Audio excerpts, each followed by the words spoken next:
ध्यान दीजिए, हम लोग आज पढ़ेंगे कोशिका का जो दो भाग है, दो पार्ट के विषय में पढ़ना है। पहला है प्रोकैरियोटिक कोशिका और दूसरा है यूकैरियोटिक कोशिका, है ना। पहला प्रोकैरियोटिक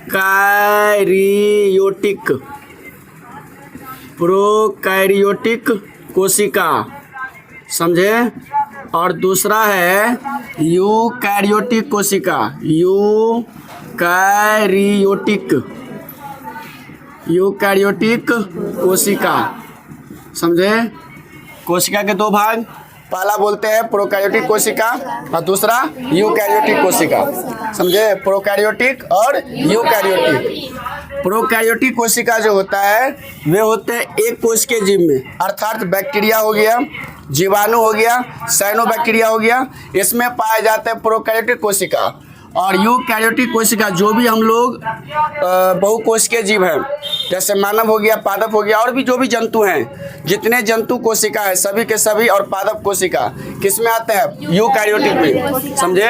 और जितने एक कोशिकीय जीव है सब के सब किस में आते हैं? प्रोकैरियोटिक में। तो दो तरह की कोशिका हो गया, प्रोकैरियोटिक कोशिका और यूकैरियोटिक कोशिका।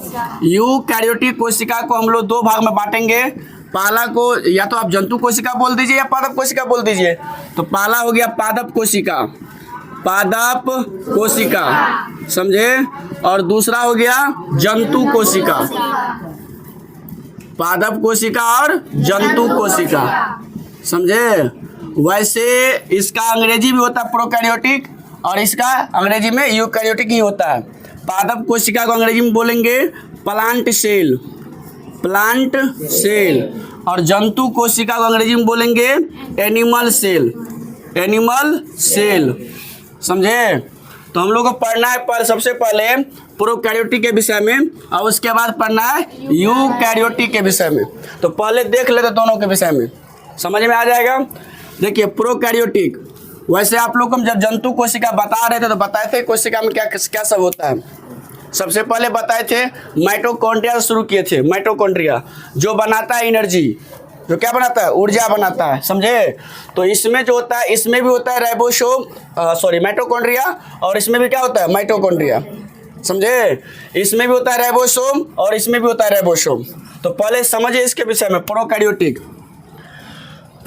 कोशिका एक कोशिकीय जीवों में पाए जाते हैं। किसमें? एक कोशिकीय जीवों में। आप याद रखिएगा, जीवाणु, उसके बाद विषाणु भी कह सकते हैं, और साइनोबैक्टीरिया, समझे।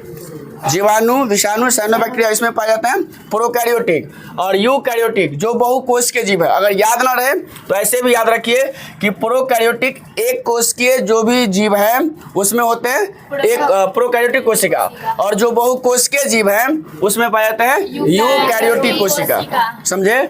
और यूकैरियोटिक कोशिका के अंतर्गत आता है पादप कोशिका और जंतु कोशिका, समझे। पादप कोशिका और जंतु कोशिका, प्लांट सेल और एनिमल सेल। तो चलिए इसमें देखते हैं प्रोकैरियोटिक में। इसकी अगर हम लोग माप देखेंगे तो अपने सिलेबस के अनुसार 1 से लेकर के 10 माइक्रोमीटर का ये होता है। माइक्रोमीटर या म्यूमीटर, इसका जो साइज होता है किसका? प्रोकैरियोटिक कोशिका की, ये होता है 1 से लेकर के 10 म्यूमीटर को हम लोग पढ़ते हैं माइक्रोमीटर, समझे। और इसका जो होता है यूकैरियोटिक का, ये 5 से लेकर के 100 म्यूमीटर तक का हो सकता है। 100 म्यूमीटर तक, 5 से लेकर के 100। वैसे ये 1 से लेकर 10 चलता है, तो ये 10 से चलना चाहिए, लेकिन 5 से ही चलता है।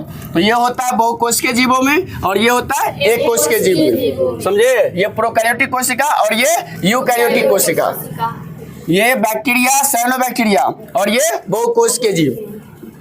ये होता है अविकसित और ये होता है विकसित। अब देखिए, इसमें हम आपको बताए थे कि राइबोसोम इसमें भी होता है और राइबोसोम इसमें भी होता है, समझे। याद रखिए, राइबोसोम इसमें भी और राइबोसोम इसमें भी। तो राइबोसोम का जो माप होता है वे दो तरह के आपको बताए थे जब माइटोकॉन्ड्रिया के विषय में बता रहे थे। तो एक होता है 80S, सेंटीमेशन होता है, और एक होता है 70S, समझे। 80S वाले होते हैं इसमें, अर्थात इसको चाहिए अत्यधिक ऊर्जा और 70s वाले होते हैं इसमें, इसको कम ऊर्जा की आवश्यकता होती है। तो इसमें होता है 70s वाला राइबोसोम और इसमें होता है 80s वाला राइबोसोम। 80s नहीं बोल रहे, 80 मतलब 80 और एस उसका माप हो गया, समझे। उसके बाद राइबोसोम इसमें हो गया, राइबोसोम इसमें भी हो गया। इसमें देखिए केंद्रक इसमें भी होता है, केंद्रक होता है इसमें, किसमें, प्रोकैरियोटिक में, और केंद्रक होता है यूकैरियोटिक में भी। लेकिन प्रोकैरियोटिक कोशिका में जो केंद्रक होते हैं, जैसे मान लिया जाए सपोज कि ये मान लो थोड़ी देर के लिए कि ये प्रोकैरियोटिक कोशिका है, समझे। तो प्रोकैरियोटिक कोशिका जो है, तो प्रोकैरियोटिक कोशिका के बाहर में ये तो हो गया कोशिका भित्ति, प्रोकैरियोटिक में भी होता है कोशिका भित्ति, याद रखिए, और यूकैरियोटिक में भी होता है कोशिका भित्ति। लेकिन जब यूकैरियोटिक में हम लोग चलेंगे यहाँ पर जंतु कोशिका में, तो यहाँ पर कोशिका भित्ति नहीं होते हैं। हम यहाँ पर सिर्फ आपको पादप और जंतु अलग करके नहीं पढ़ा रहे हैं, सिर्फ बता रहे हैं किसके विषय में, यूकैरियोटिक के विषय में और प्रोकैरियोटिक के विषय में। अगर देखा जाए सेल वॉल के विषय में, कोशिका भित्ति के विषय में, तो कोशिका भित्ति होता है इसमें भी और कोशिका भित्ति होता है इसमें भी, समझे। उसके बाद देखिए ये कोशिका भित्ति हो गया, इसके बाहर से इसमें एक और परत होती है, और इस परत पर जो होता है एक रोआ वाला मतलब बाल वाली आकृति होती है ऐसे प्रोकैरियोटिक में, जिसको हम लोग कहते हैं सीलिया या फ्लैजिला, सीलिया या फ्लैजिला। अगर छोटा बाल है तो सीलिया, अब बड़ा हो गया तो फ्लैजिला। और इसी से ये क्या करते हैं, अपना आगे की दूरी तय करते हैं, गति करते हैं। इसको कहते हैं प्रचलन अंगक, प्रचलन अंगक, इसी को बोलते हैं प्रचलन अंगक। तो ये इसका हो गया क्या, ये हो गया इसका सेल वॉल, समझे। और ये हो गया इसका जो है जिस पर सीलिया और फ्लैजिला है, ये हो गया। इसके अंदर में एक केंद्रक होता है, केंद्रक इसमें भी होता है, केंद्रक इसमें भी होता है। लेकिन इसके अंदर जो केंद्रक होता है तो बिना ये कवर वाला होता है, मतलब किसी प्रकार से ये बंद नहीं रहता, इसमें ये बंद नहीं है। अगर यही बात हम यूकैरियोटिक में आपको बताएंगे, तो मान लिया जाए यूकैरियोटिक हो गया, तो यूकैरियोटिक में अगर ये होता है न्यूक्लियस तो ये बंद रहता है, लेकिन इसमें ये बंद नहीं रहते, वैसे रहता है। और इसके अंदर में होता है एक द्रव भरा होता है जिसको कहते हैं हम लोग जीव द्रव, क्या कहते हैं, जीव द्रव। इसमें भी होता है द्रव, और इसके अंदर में आपको सब कुछ मिलेगा। आपको पहले भी पढ़ा चुके हैं, माइटोकॉन्ड्रिया, गोल्जी काय, ईआर, वैक्यूल्स और क्या है, लाइसोसोम, सेंट्रोसोम इसके अंदर में। लेकिन इसमें ऐसा कोई चीज नहीं पाए जाते, सिर्फ जीव द्रव्य, न्यूक्लियस, जीव द्रव और न्यूक्लियस, और बीच में हम देखेंगे तो राइबोसोम हो गया। क्या हो गया, राइबोसोम। तो आप यहाँ पर देखे थे जब हम आपको बताए थे इसके विषय में, तो माइटोकॉन्ड्रिया बता रहे थे, तो ये माइटोकॉन्ड्रिया हो गया। और माइटोकॉन्ड्रिया के अंदर में एक इस प्रकार की आकृति आपको हम बताए थे, है ना, जिसको बोले थे कि ये क्रिस्टी है। ये क्या है, क्रिस्टी, समझे। इस प्रकार से आकृति आपको हम बताए थे जब बता रहे थे माइटोकॉन्ड्रिया के विषय में, चूंकि इसी को हम लोग कहते हैं ऊर्जागिरी। इस पर इस प्रकार की आकृति है ना, इस प्रकार की रचना है इसमें, किसमें, माइटोकॉन्ड्रिया में। ये आपको बताए थे, इसको बोलते हैं क्रिस्टी। अब मान लिया जाए इस हम इसके विषय में बता रहे हैं अभी, यूकैरियोटिक के विषय में, समझे। माइटोकॉन्ड्रिया को हम लोग कहते हैं ऊर्जागिरी या बिजली घर, ऊर्जागिरी या बिजली घर, पावर हाउस भी कहते हैं अंग्रेजी में। आपके सेल का ये पावर हाउस हो गया। तो ये पावर बना रहा है, इसीलिए पावर जनरेट कर रहा है, इसीलिए ऊर्जा बना रहा है, इसीलिए इसको हम बोलते हैं पावर हाउस। अगर नहीं बनाएंगे तो पावर हाउस इसको नहीं बोलेंगे। ये पावर बना रहा है, अर्थात एनर्जी बना रहा है, ऊर्जा बना रहा है, इसके बाद ही इसको हम लोग ऊर्जागिरी कहते हैं या पावर हाउस कहते हैं या बिजली घर कहते हैं। तो ये बनाता है किसके मदद से, तो इसको हम लोग कहते हैं क्रिस्टी। क्रिस्टी में क्या होता है, पहले से 70S नाम के राइबोसोम उपलब्ध रहता है इसमें। और जब कोशिकीय शोषण होता है, कोशिकीय शोषण होता है, और आपको बताए थे कि जब कोशिका के द्वारा इसमें ऑक्सीजन पहुंचता है, वैसे कोशिका द्रव को ऑक्सीजन की आवश्यकता नहीं है, लेकिन जब पहुंचता है तब इसमें हलचल होती है, और 4 ATP में 2 ATP क्या करता है, ग्लाइकोलाइसिस क्रिया करती है। और ग्लाइकोलाइसिस होने के बाद ये कहाँ पहुंच जाती है, माइटोकॉन्ड्रिया में। और माइटोकॉन्ड्रिया में पहुंचने के बाद ये बनाता है ऊर्जा। तो ऊर्जा किसके मदद से बनाया, 70S की मदद से। तो आपके यूकैरियोटिक कोशिका में जो है अगर देखा जाए तो दोनों तरह के राइबोसोम है, 70S वाले भी और 80S वाले भी। तो 70S वाले बनाने में करता है मदद, और 80S वाले क्या करता है, अधिक मात्रा में बना देता है, समझे। तो ये है आपका प्रोकैरियोटिक कोशिका और ये है यूकैरियोटिक कोशिका। अब इसके विषय में अंतर देख लेते हैं पहले, उसके बाद आगे बढ़ेंगे। अब देखिए आपको अंतर बताते हैं यहाँ पर, यूकैरियोटिक और प्रोकैरियोटिक ऊपर में लिखा हुआ है, ये दो प्रकार के होते हैं, आप तो लिखिए दिए हैं, समझे। यहाँ पर फिर से लिख देते हैं कि ये दो प्रकार की कोशिका होती है यूकैरियोटिक। एक को हम लोग कहते हैं प्लांट सेल और दूसरा को बोलते हैं एनिमल सेल, समझे। अब चलिए अंतर बता देते हैं आपको, समझ लीजिए।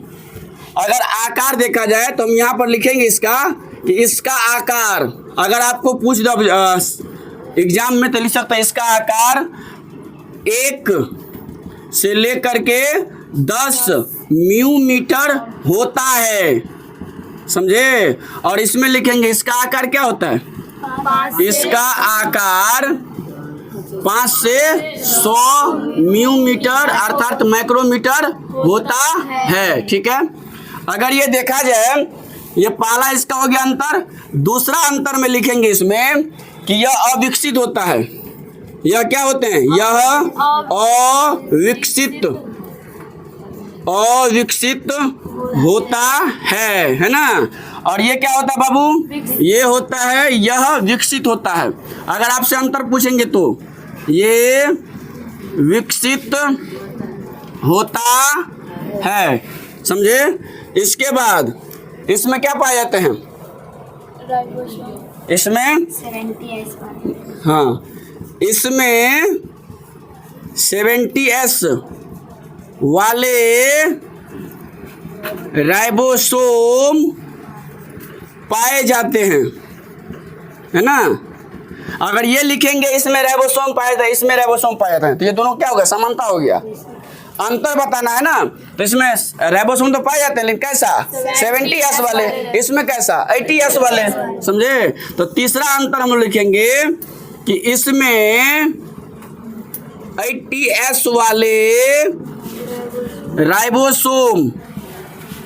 राइबोसोम पाए जाते हैं, समझे। और उसके बाद क्या पाया जाता है इसमें, ये बताइए। इसमें केवल एक क्रोमोसोम, और क्रोमोसोम के विषय में जानबे करते हैं, कल बताए थे। इसमें एक क्रोमोसोम, या तो ये कैसे लिख दीजिए, अंक में लिख दीजिए, चलेगा। एक क्रोमोसोम पाए जाते हैं, समझे। और इसमें क्या होता है, अनेक क्रोमोसोम पाए जाते हैं। इसमें अनेक क्रोमोसोम पाए जाते हैं। और इसके विषय में आप लोग जानते हैं, जैसे आपको पता है कि मानव में, मनुष्य में क्रोमोसोम की संख्या 46, जिसमें 22 जोड़ा क्रोमोसोम होता है एक प्रकार के, जिसको कहा जाता है ऑटोसोम। और एक प्रकार के क्रोमोसोम जो मतलब एक जोड़ी क्रोमोसोम जो होता है अलग प्रकार का होता है, उसको कहा गया है लिंग निर्धारण करने वाले क्रोमोसोम या लिंग क्रोमोसोम। लिंग निर्धारण करने वाले क्रोमोसोम या लिंग क्रोमोसोम, ये भी कह सकते हैं। तो 22 दूना 44, 22 जोड़ा मतलब 44 क्रोमोसोम हो गया ऑटोसोम। और एक जोड़ा क्रोमोसोम जो बच गया उसको बोलते हैं लिंग क्रोमोसोम, समझे। और हम लोग जानते हैं मादा में होता है XX क्रोमोसोम और नर में होता है XY क्रोमोसोम, इसके विषय में जानते हैं, ठीक है। अगर देखिए, हो सकता है आपको माइंड टेस्ट में पूछ दे कि ये प्रोकैरियोटिक कोशिका है और ये यूकैरियोटिक कोशिका है, तो बताओ कि दोनों कोशिका में अगर जनन वाली बात आएगी, है ना, तो सबसे पहले सबसे जल्दी जनन की प्रक्रिया, रिप्रोडक्शन की प्रक्रिया किस में हो जाएगा, प्रोकैरियोटिक में कि यूकैरियोटिक में? बताइए आप लोग, दिमाग लगाइए। प्रोकैरियोटिक में, इसलिए कि इसकी संरचना क्या है, जटिल है।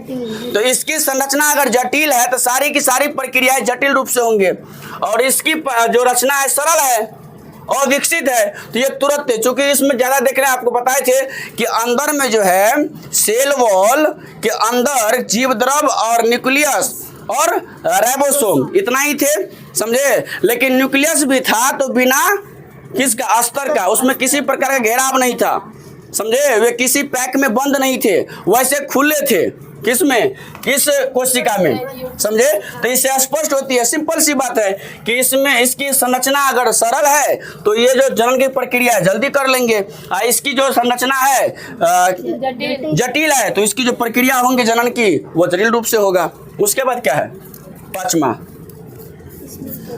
वास्तविक केंद्रक अनुपस्थित रहते हैं। हाँ, अब केंद्रक की बात किया जाए, अभी आपको बताए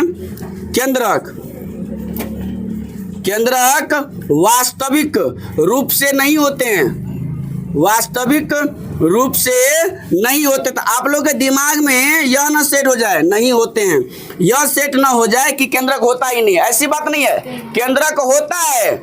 लेकिन आपको क्या पता है, देख लिया जाए कि ये मान लिया जाए कि यूकैरियोटिक है, इसके ठीक बीचों बीच न्यूक्लियस है केंद्रक। तो ये केंद्रक क्या है, एक प्रकार के झिल्ली से घिरा हुआ है जिसको कहते हैं केंद्रक झिल्ली। लेकिन यही बात, ये मान लो प्रोकैरियोटिक कोशिका है, इसमें भी होता है न्यूक्लियस, लेकिन इसमें किसी प्रकार का झिल्ली नहीं होता है। झिल्ली नहीं होने के कारण इसमें हम ये लिखे हैं कि केंद्रक वास्तविक रूप से नहीं होते हैं, या ये भी लिख सकते हैं कि वास्तविक केंद्रक इसमें अनुपस्थित रहते हैं और इसमें उपस्थित रहते हैं। कहेगा क्यों, कैसे, तो बताओ। तो कहिएगा कि प्रोकैरियोटिक कोशिका का जो न्यूक्लियस होता है ये किसी प्रकार के केंद्रक झिल्ली में बंद नहीं रहते हैं, और यूकैरियोटिक कोशिका की जो केंद्रक है ये केंद्रक झिल्ली में बंद रहते हैं। ठीक है, अब देखिए, चलिए इसका क्या है, इसमें वास्तविक केंद्रक रहता है, वास्तविक केंद्रक उपस्थित रहते हैं, उपस्थित रहते हैं। ठीक है, अब देखिए, अब शोषण की बात आ गया, समझे। तो इसमें शोषण की प्रक्रिया जो है किसमें, प्रोकैरियोटिक में, जीव द्रव्य में होता है, और इसमें शोषण की प्रक्रिया जो है माइटोकॉन्ड्रिया में पूर्ण होती है, जिसको कोशिकीय शोषण के नाम से जानते हैं। कौन शोषण, कोशिकीय शोषण।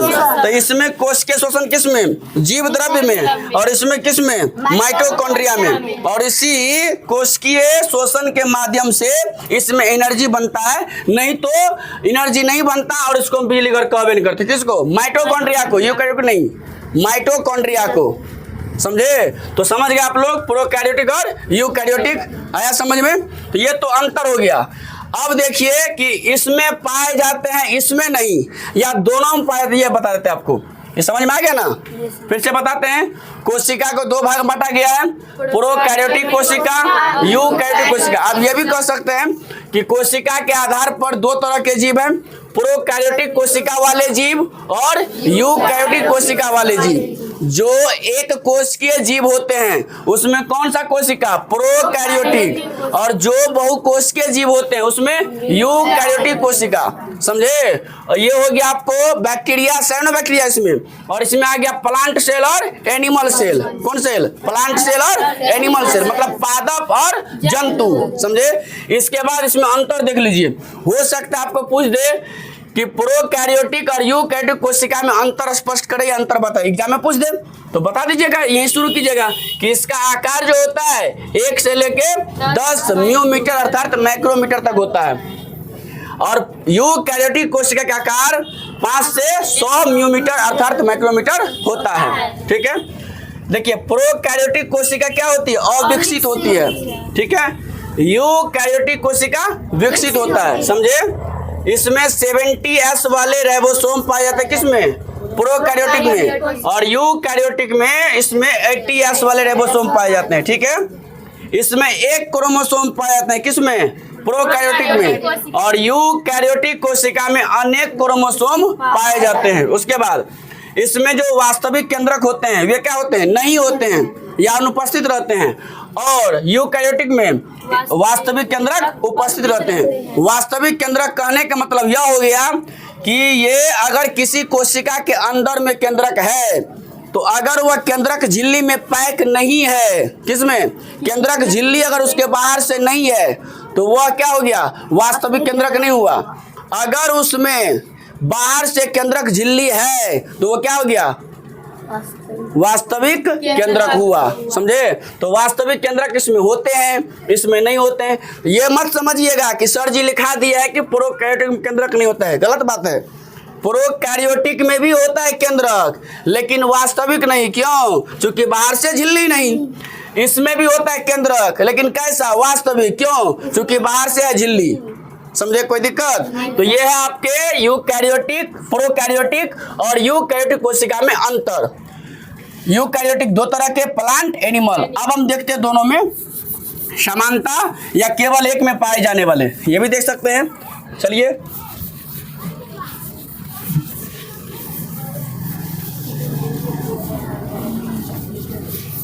देखिए, यहां बनाते हैं हम लोग प्रोकैरियोटिक, प्रोकैरियोटिक, प्रोकैरियोटिक कोशिका, और यहां लिखते हैं यूकैरियोटिक कोशिका, यूकैरियोटिक।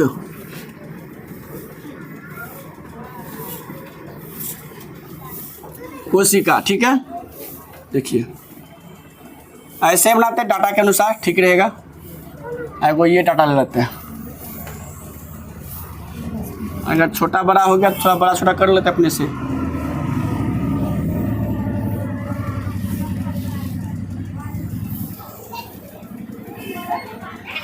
देखिए ये वृत्त केवल हो गया प्रोकैरियोटिक और ये हो गया यूकैरियोटिक, और ये दोनों वाला हो गया। समझे? तो देखिए इसमें होता है 70S, इसमें होता है 80S।